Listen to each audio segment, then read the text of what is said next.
মাদক কারবারির অভিযোগে এক সিপিএম নেতা সহ দুজনকে গ্রেপ্তার করল করণদিঘি থানার পুলিশ। পুলিশ সূত্রে জানা গিয়েছে ধৃতের নাম মোহাম্মদ রাকেশ আলী, আবু কালাম। তাদের বাড়ি করণদিঘি থানার রসাখ গ্রাম পঞ্চায়েতের গোয়াসপুর গ্রামে। ধৃতদের বিরুদ্ধে ভারতীয় ন্যায় সংহিতার মাদক আইনে মামলা রুজু করেছে পুলিশ।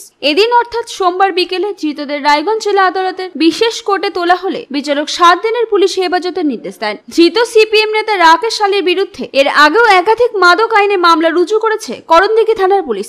একাধিকবার জেলার সংশোধনাগারে থাকতে হয়েছিল মাদক কারবারির জন্য। তার বিরুদ্ধে করণদিঘি থানার নারী ঘটিত মামলা রয়েছে বলে পুলিশ সূত্রে জানা গিয়েছে। উত্তর দিনাজপুর জেলা আদালতের পাবলিক প্রসিকিউটর সৌরভ বিশ্বাস বলেন, ধৃতদের বিরুদ্ধে মাদক আইনে মামলা রুজু করেছে পুলিশ। বিচারক তদন্তের স্বার্থে 7 দিনের পুলিশি হেফাজতের নির্দেশ দিয়েছেন। করণদিঘি থানার পুলিশ সূত্রে জানা গিয়েছে ধৃতদের কাছ থেকে 100 গ্রাম ব্রাউন সুগার পাওয়া গিয়েছে। তবে এর পরিমাণ আরো বাড়ার আশঙ্কা করছে তদন্তকারী পুলিশ অফিসার। পুলিশি হেফাজতে নিয়ে দফায় দফায় জিজ্ঞাসাবাদ শুরু করেছে করণদিঘি থানার আইসি সঞ্জয় ঘোষ।